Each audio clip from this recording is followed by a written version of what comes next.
روغنگیری در صنعت و صنایع غذایی کاربرد داره.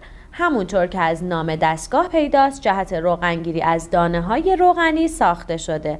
روغن گرفته شده از دانه‌های روغنی بهتر از روغن‌های حیوانی است.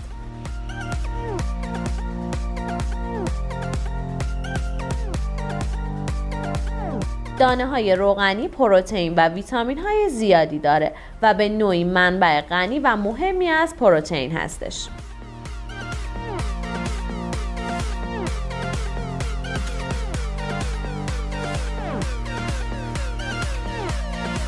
دستگاه روغنگیری AG08 نیمه اتوماتیک و مناسب دانه‌های روغنی از جمله کنجد، بادام، آفتابگردون، گردو، سیاه‌دانه و غیره می باشد.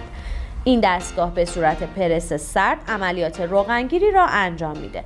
جنس این دستگاه تمام استیل و به همین دلیل مانع هدر رفت روغن در دستگاه میشه. کارایی ساده و آسان، نیمه اتوماتیک، کلید محافظ اضافه بار، جنس دستگاه استیل 304 غذایی، قابلیت تنظیم دما به صورت دیجیتال، عملکرد با صدای پایین و بدون لرزش دستگاه، ظرفیت ورودی دانه 7 کیلو در ساعت و چرخش معکوس دستگاه به صورت کلید فشاری می باشد.